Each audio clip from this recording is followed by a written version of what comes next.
Frères et sœurs. Bonjour tous. Cette session de VRI, le frère Iber va parler de quel est le sens de la vie? Le sens de la vie, c'est de chercher et de trouver Dieu. Nous comprenons que chacun vient du ventre de sa mère et repart finalement les mains vides. Quand on vient de naître, on est comme une fleur qui vient de pousser.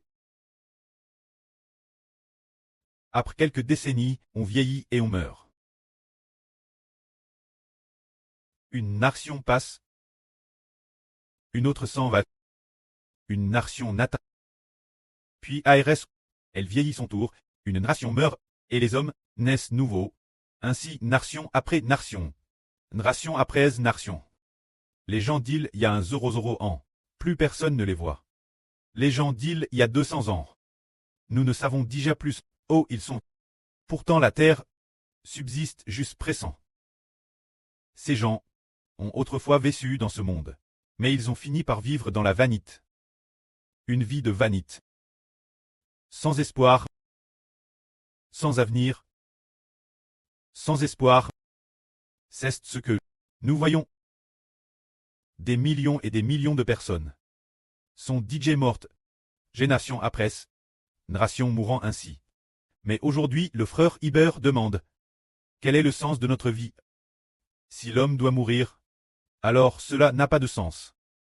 Madame, si nous devenions, comme Qin Shi Huang, concurrant les 6 royaumes et unifiant le monde. Mais la fin, nous retournerions quand Madame la Terre, sans aucun profit. C'est pourquoi la Bible dit que l'homme est vanité. Sous le soleil. Tout ce qu'il fait, tout son travail, n'est que vanité. C'est pourquoi la Bible dit vanité des vanités. Vanité des vanités. Tout est vanité. Nous aussi nous avons été jeunes, nous étions des enfants de 5 ou 6 ans, qui courions partout. Mais maintenant le frère Iber a 40 ans.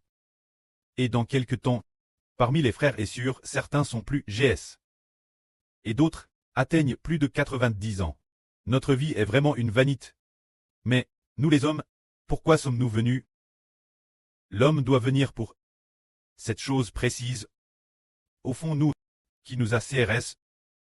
Comment vivre pour ne pas être dans la vanité?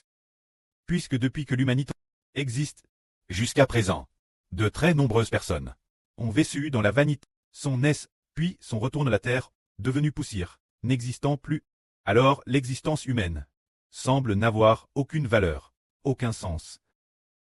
Pourtant aujourd'hui Iber veut dire, si nous trouvons ce qui fait que l'homme naisse jamais dans la vanité, comme ce mistre est beau, alors comment l'homme peut-il ne pas être dans la vanité? Si nous trouvons le Dieu qui a créé l'homme, l'homme ne sera plus dans la vanité, car un apôtre a dit ceci. Il a dit, Dieu a fait que chacun habite dans des limites fixes, et a aussi établi pour eux la durée de leur vie.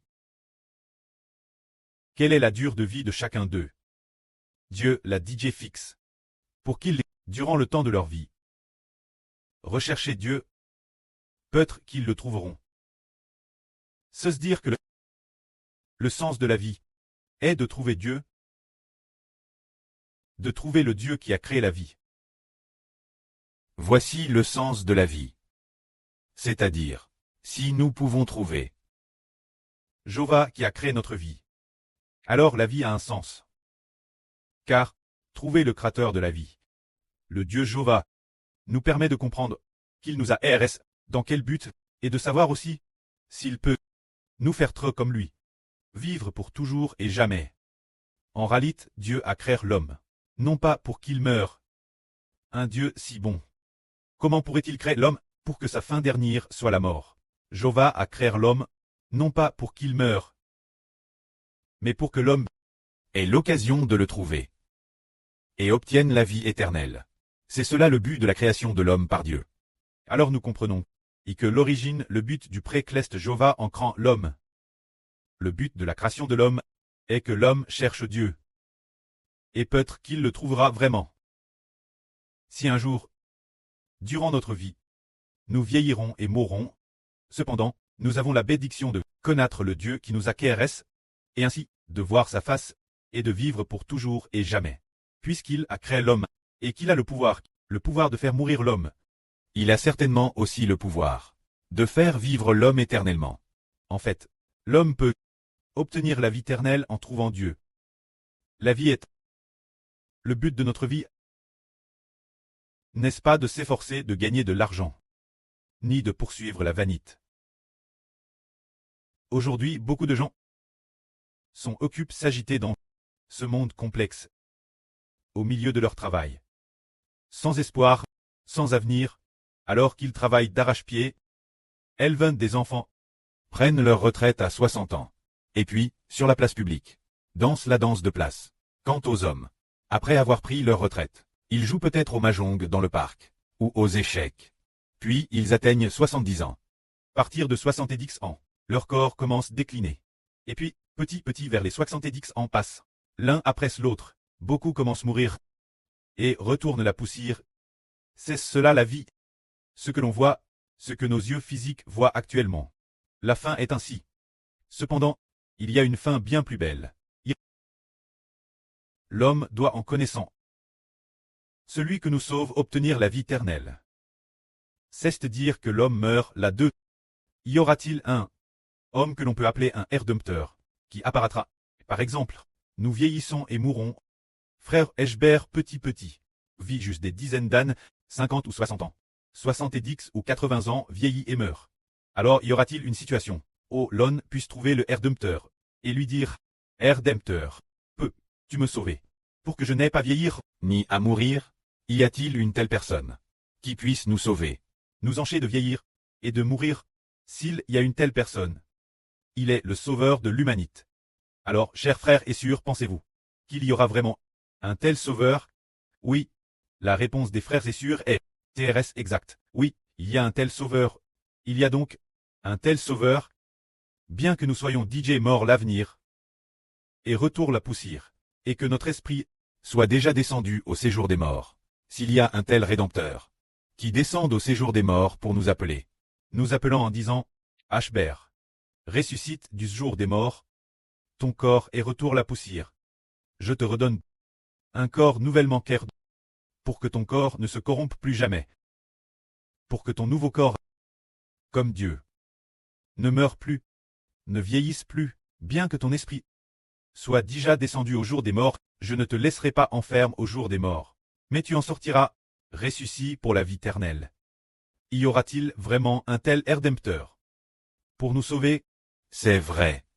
Il y a un tel Rédempteur.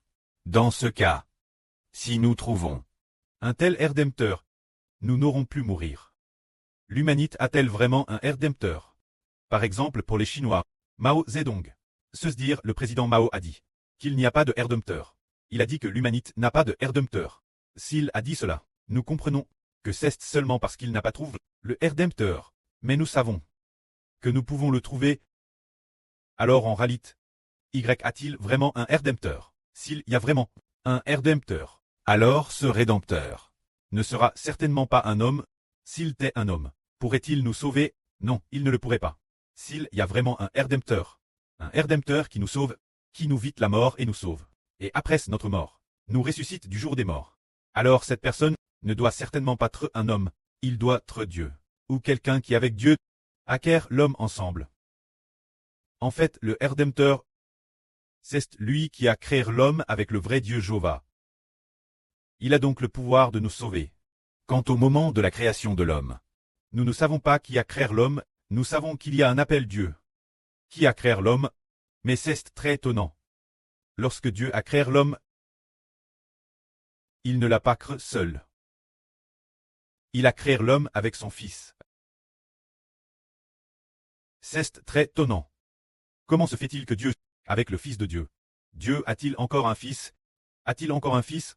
Nous n'en avons pas entendu parler. Que Dieu a un Fils, le Fils de Dieu qui vaut Dieu seulement. Son nom, ce n'est pas Jéhovah. Le Fils de Dieu, son nom est Jésus-Christ. Car, lors de la création de l'homme, Quand Dieu a créé l'homme, il a créé l'homme avec son Fils. Dieu a dit, faisons l'homme. Notre image, selon notre ressemblance. Quand Dieu a créé l'homme, il a dit, faisons l'homme notre image, selon notre ressemblance. Puisque Dieu a dit, nous, il faut au moins 2 personnes pour dire nous. C'est-à-dire, avec qui exactement Dieu a-t-il créé l'homme?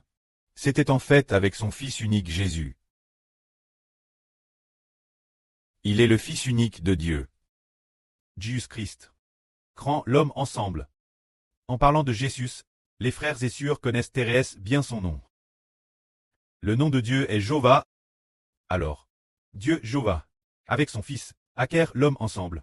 Crant l'homme l'image de Dieu et de Christ. Alors nous comprenons qu'il y a le Dieu qui crée l'homme, et aussi le Fils qui crée l'homme avec Dieu.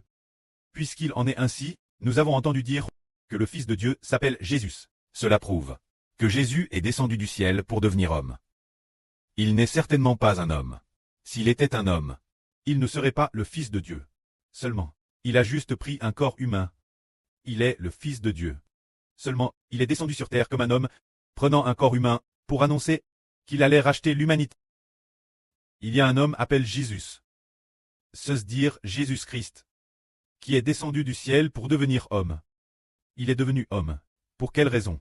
C'est pour très le sauveur de l'humanité. Alors nous demandons, la sûreté. Ma sûre, ainsi, quand tu t'es jeune, tu t'es belle comme une fleur, tu es encore Thérèse belle maintenant, mais tu sais aussi que tu vas vieillir l'avenir. Dans ce cas, as-tu besoin d'un sauveur? Pour te sauver, pour que tu restes pour toujours belle comme une fleur? Oui, j'en ai besoin. Oui, notre sœur en a besoin.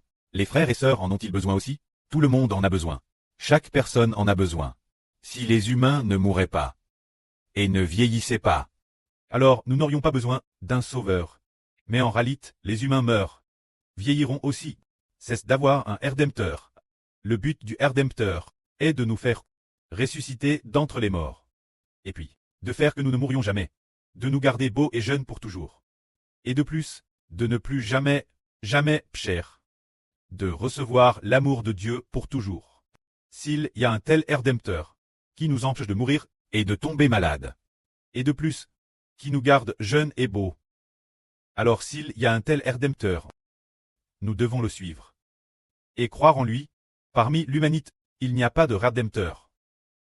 Mais si quelqu'un peut vraiment être appelé Rédempteur, ce doit être le Créateur de l'homme, soit Dieu l'Éternel, soit Jésus-Christ, qui a créé l'homme avec Dieu.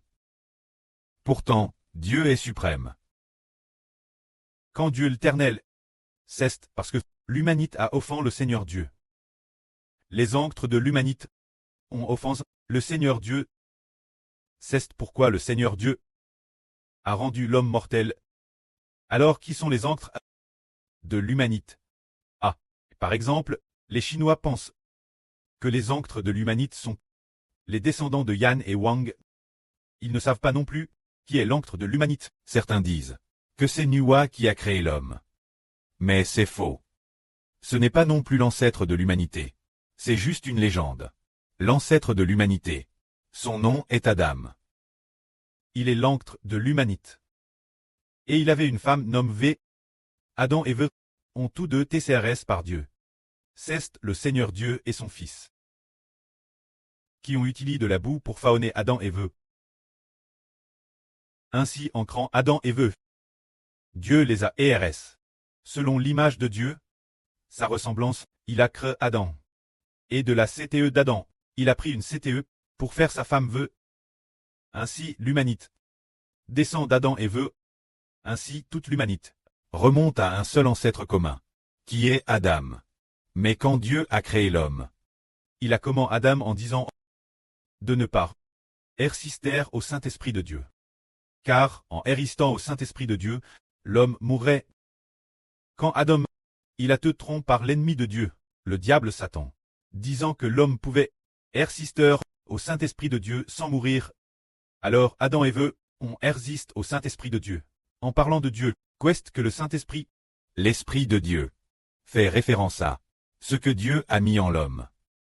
l'Esprit de Dieu, habite en l'homme, pour que l'homme pense comme Dieu, parle et agisse la ressemblance de Dieu.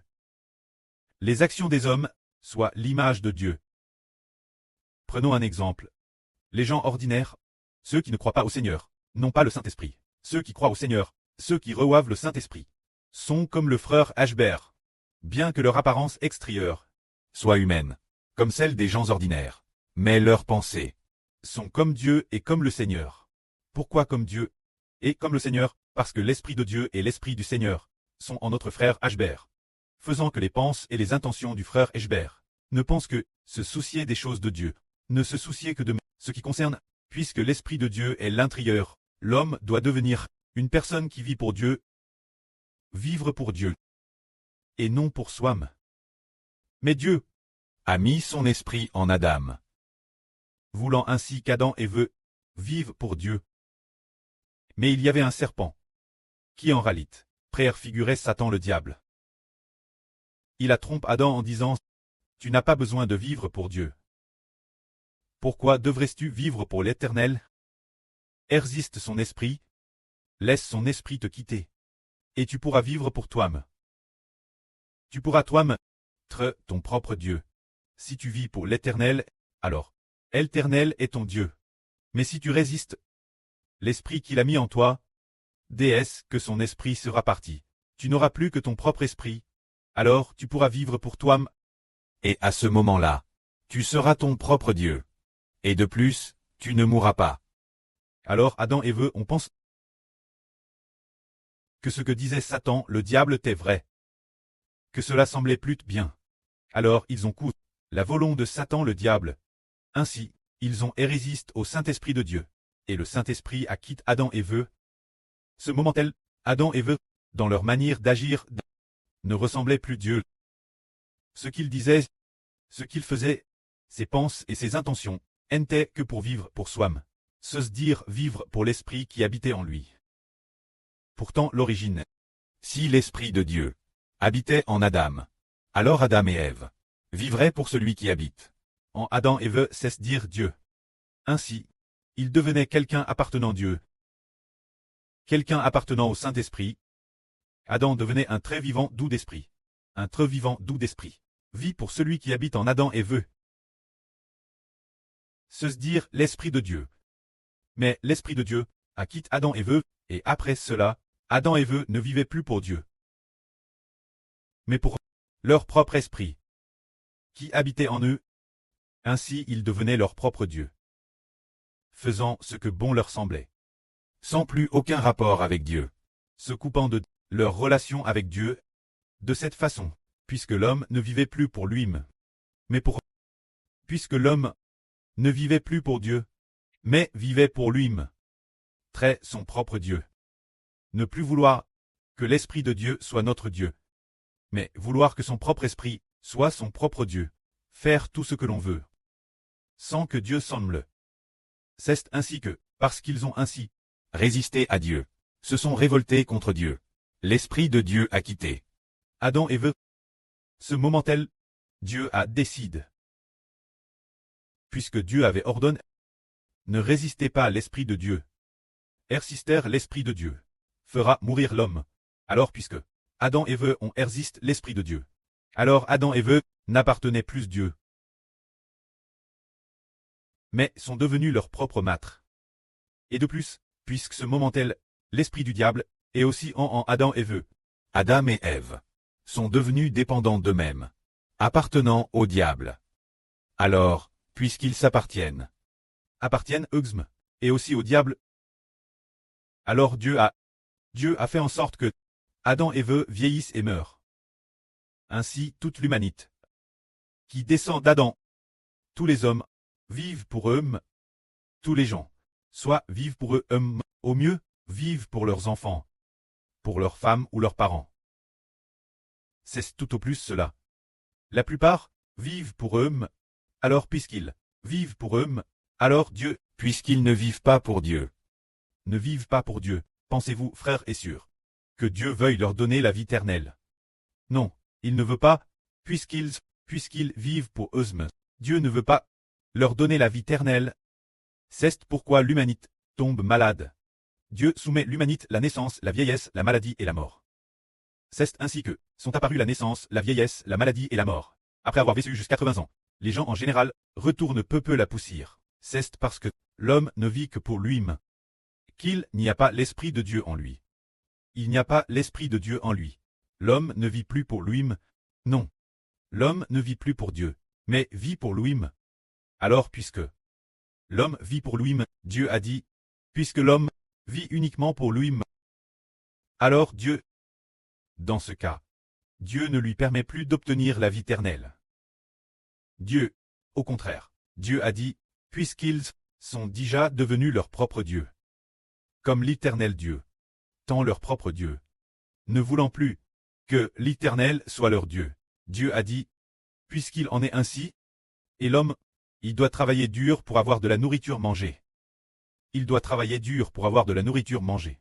Et de plus, la sueur de son front. Dieu ne bénit plus la terre, obligeant l'homme à travailler dur pour avoir de la nourriture mangée. Et puisque l'homme est fait de poussière, il finira par retourner la poussière. C'est pour cela que l'homme ne vit que pour lui-même. Ce qui a apport la mort, apport le péchage, et également apport la malédiction. Alors, s'il en est ainsi, si frères et sœurs, nous comprenons que l'homme meurt, c'est parce que qu'est-ce que l'homme a perdu, c'est que les anctres de l'humanité ont perdu l'Esprit de Dieu. L'Esprit de Dieu n'est plus en l'homme, l'Esprit propre de l'homme est en lui-même, et Madame l'Esprit de Satan est aussi en l'homme, ainsi l'homme en vient vivre pour lui-même, vivre pour Satan. Pourquoi dit-on que l'homme doit vivre pour Satan? Comme c'est désagréable entendre eux, mais pourtant, l'Esprit de Satan habite en l'homme, le poussant cher, faire toutes sortes de PSHS, qui viennent tous de Satan. Faire toutes sortes de PSHS, c'est vivre pour Satan. L'origine, l'homme aurait dû vivre pour Dieu, mais maintenant il en vient vivre pour Satan. Vivre pour lui-même, l'homme devient quelqu'un qui appartient à Satan. Quelqu'un qui s'appartient lui-même, c'est pourquoi l'humanité est sans espoir et vous la mort. Et c'est alors que le Rédempteur s'est fait homme et est venu dans le monde. Celui qui a créé l'homme avec Dieu, Jésus-Christ, s'est fait homme. En se faisant homme, Jésus-Christ a enseigné l'humanité. L'homme doit vivre pour Jésus. Jésus veut nous sauver, afin que l'homme vive pour Jésus, et vive aussi pour Dieu. Ainsi, l'homme obtient la vie éternelle. Alors puisque, au début, le frère Heber a dit que, lorsque Dieu a créé l'homme, en réalité, en plus de mettre son propre esprit en l'homme, il voulait aussi mettre l'esprit de son Fils Jésus en l'homme. Ainsi, l'homme aurait, en plus de l'esprit de Dieu, aussi l'esprit de Jésus. Ainsi, l'homme deviendrait quelqu'un qui vit pour Dieu et pour Jésus. Mais cause d'Adam. Après ce que l'encre de l'humanité a pch, l'esprit de Dieu a quitté Adam, l'esprit du Seigneur Jésus a également quitté Adam. Adam ne vivait plus pour Dieu, ni pour Jésus. Il n'appartenait plus Dieu, ni Jésus, mais Jésus est venu dans le monde pour dire l'humanité. L'homme ne doit plus vivre pour lui-même, mais doit retourner Dieu. Et vivre pour Dieu, l'homme doit retourner Dieu. Et vivre pour Dieu, les gens doivent se tourner vers Jésus. Et vivre pour Jésus, alors, Jésus est venu dans le monde, et n'a cesse d'enseigner en disant, je suis le Fils de Dieu. Au commencement, c'est moi et mon Dieu qui avons créé l'homme, moi et mon preux, Jova avons créé l'homme. Regardez, les miracles que je fais. Lazare est mort depuis 4 jours, DJ n'est-ce pas. Son corps à DJ commence d'omposer, il est mort depuis 4 jours DJ. Jai dit, Lazare, sors du tombeau. Et Lazare est sorti immédiatement. Lazare est immédiatement ressuscité des morts, ce qui prouve que Jésus est celui qui a créé l'homme avec Dieu. Jésus a dit, Dieu est en moi, l'Esprit en moi. Avec mon précleste, nous avons créé l'homme, et le Seigneur Jésus, accomplissant toutes sortes de miracles puissants, pour que les gens voient que Jésus est vraiment le Fils de Dieu, que vraiment, il a créé l'homme avec Dieu. Par exemple, il y avait un homme nommé Jarus. Sa fille était morte. Allonge sur le lit. Alors notre Seigneur Jésus a dit la jeune fille. Jeune fille, je t'ordonne, ressuscite des morts. Et la jeune fille est revenue la vie. Si Jésus n'était pas le créateur de l'homme, comment aurait-il pu faire cela, n'est-ce pas? Les frères et sœurs comprennent ainsi que Jésus est le créateur de l'homme. Et Jésus nous a dit que lui est son précleste. Dieu Jéhovah ont créé l'homme ensemble. Alors, le Seigneur Jésus a fait beaucoup de miracles. Par exemple, une fois il y avait un homme, il a dit Pierre d'aller pêcher. Il avait pêché toute la nuit, sans attraper un seul poisson. Alors Jésus est monté dans la barque de Pierre, et a dit, jette les filets pour pêcher. Alors, Pierre a conduit la barque vers les eaux profondes. Dès qu'il a jeté le filet, il a attrapé une telle quantité de poissons, qu'ils ont rempli 2 barques. Au point de remplir les 2 barques, voyons cela, une simple parole de Jésus a permis d'obtenir tant de poissons. Nous pensons, les frères et sœurs pensent-ils, que c'est parce qu'il a créé l'homme avec Dieu, que c'est parce qu'il a avec Dieu créé l'univers et toutes choses. C'est bien le cas. Il a vraiment avec Dieu créé l'univers et toutes choses. De plus, Jésus a dit, pour vous, je serai crucifié, je mourrai et serai enseveli, et je ressusciterai le 3e jour. Par la suite, il est ressuscité le 3e jour, se montrant vivant ses disciples. Alors, s'il n'était pas le Créateur de l'homme, comment aurait-il pu revenir du jour des morts? Cela prouve que, il est le Seigneur qui a créé l'homme, ô vous. Donc, pour créer l'homme, Dieu l'Éternel et le Seigneur Jésus-Christ ont créé l'homme. Et le Seigneur Jésus-Christ a racheté l'humanité. Autrement dit, toute l'humanité a péché contre Dieu. Jésus a port les péchés de l'humanité sa place, et a été crucifié sur la croix. Tous ceux qui sont prêtés très baptisés en Jésus, appartenir Dieu, et au nom du Saint-Esprit, obtiendront alors la vie éternelle. Qu'est-ce que cela signifie alors? Très prêté vivre pour Jésus, très prêté vivre pour Dieu, et très prêté vivre pour le Saint-Esprit. C'est obtenir la vie éternelle. Voilà ce qu'est la rédemption. Si quelqu'un dit, je le veux, alors qu'il soit bâti au nom de Jésus, du Saint-Esprit et de Dieu. Alors le Seigneur Jésus-Christ redonne l'Esprit de Dieu, que Adam avait perdu, cet Esprit de Dieu-là, et nous le rend de nouveau. Puis il nous redonne aussi l'Esprit de Jésus. En nous, nous avons donc en nous l'Esprit de Dieu, et aussi l'Esprit de Jésus. Ainsi, l'Esprit de Dieu est en nous, et l'Esprit du Seigneur Jésus est en nous. C'est pourquoi nous pouvons maintenant vivre pour Dieu, et vivre aussi pour Jésus. Ainsi nous sommes rachetés. Parce que nous devenons alors des personnes qui appartiennent Dieu, des personnes qui appartiennent Dieu, des personnes qui appartiennent Jésus-Christ, des personnes qui appartiennent au Saint-Esprit. Puisque nous sommes donc des personnes qui appartiennent Dieu, nous vivons pour Dieu. Ceux qui appartiennent Jésus vivent pour Jésus, ceux qui appartiennent au Saint-Esprit vivent pour le Saint-Esprit. C'est précisément pour cela que nous devenons des personnes qui appartiennent Dieu, qui appartiennent Jésus, et qui appartiennent au Saint-Esprit. Alors nous obtiendrons la vie éternelle. Car puisque Dieu nous a donné son Esprit, et que le Seigneur Jésus nous a aussi donné son Esprit, quand le temps viendra, nous ressusciterons et recevrons la vie éternelle. Voilà pourquoi le Seigneur Jésus-Christ est venu dans le monde en tant qu'homme. C'était pour nous racheter. Regardons maintenant. Car ce corps actuel, n'est-ce pas parfait l'origine? Il vient de nos parents. Le corps du frère Zibo. Le corps du frère Zibo ressemble aussi sa erreur, ou bien au trait de la terre, aux parents terrestres. Quand ce corps, le Seigneur Jésus ne l'a pas encore chant. Mais le Seigneur Jésus, comme le frère Zibo a cru au Seigneur, le Seigneur a dit donne l'Esprit de Dieu Zibo. Et il a aussi donné l'Esprit du Seigneur au frère Zibo. Alors, ce moment-là, le frère Zibo comprend qu'il faut vraiment vivre chaque jour pour le Seigneur, et chaque jour aussi pour Dieu. Il ne vit plus pour lui-même, mais, avant de croire au Seigneur, le frère Zibo vivait pour lui-même. S'appartenir soi-même. Je suis mon propre Dieu. Je suis mon propre Seigneur. Avant nous étions tous comme A. Avant tout le monde était comme A. Et puis, je ne crois pas en l'homme, je crois en moi-même. Je ne crois pas aux autres. C'était comme A. Et puis, dans ce cas, et soi-même, non seulement on vit pour soi-même, et puis, pour qui d'autre doit-on vivre? On doit aussi vivre pour le diable Satan. Les frères et sœurs disent, comment tu vis pour toi-même? Nous avons cru, comment peux-tu vivre pour le diable? Parce que, nous, le frère Hbert faisait souvent des choses pécheresses auparavant. Par exemple, la débauche, faire toutes sortes d'actes trompeurs. Mentir, les autres. Ces choses, pourquoi commettre la débauche? Mentir, les autres, ou se battre. Est-ce que cela compte comme vivre pour le diable? C'est vivre pour le diable. Parce que le diable a mis l'esprit de débauche en Hbert. Pour pousser Hbert commettre la débauche. Alors l'esprit de débauche vient du diable. Alors le frère Hbert a autrefois vécu pour le diable a aussi mis l'esprit de haine des autres en le frère Hbert, en disant Hbert haïs les autres. Haïs les autres, Hbert a obéi. Ce qui habite dans l'esprit. L'intention de cet esprit de pour aller les autres. Cela qui vaut, celui qui a mis l'esprit en nous. Vivre pour ce diable. Ainsi, tous les descendants d'Adam, tous les hommes, ont tous vécu pour le diable, et ont aussi vécu pour eux, et ont encore vécu pour le diable. Tout le monde est ainsi.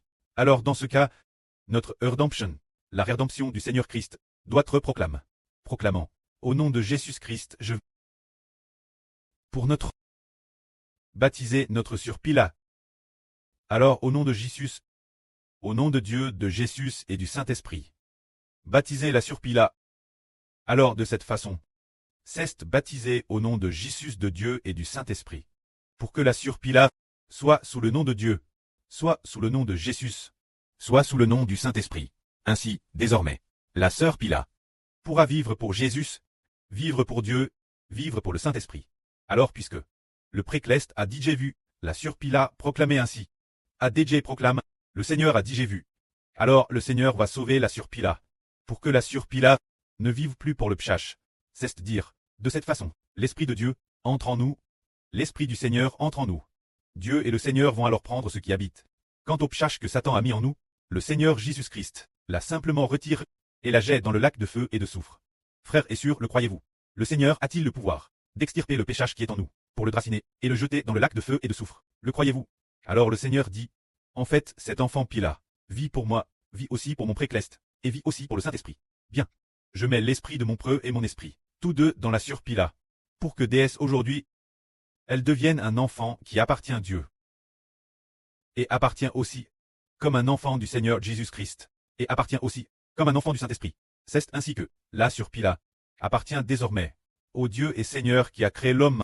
L'origine nous devions appartenir au Dieu et Seigneur qui a créé l'homme, mais, cause des onctres de l'humanité. L'homme n'appartient plus au Dieu et Seigneur qui a créé l'homme, mais il appartient au diable, et il s'appartient lui. Maintenant, des mains du diable, il appartient à Dieu. Il appartient au Christ, il appartient au Saint-Esprit. Alors puisque le précleste dit, elle m'appartient déjà, elle appartient à mon fils, bien. Je vais lui donner la vie éternelle, c'est ainsi que Jésus nous a rachetés, pour que désormais, nous ne vivions plus pour nous-mêmes, mais pour Dieu le Seigneur Jésus-Christ et le Saint-Esprit. Alors Dieu et le Seigneur, puisqu'ils ont créé l'homme, nous leur appartenons, lui et son Fils, nous donnent la vie éternelle. Plus tard nous ressusciterons pour avoir la vie éternelle. Que la gloire soit auprès et au Seigneur.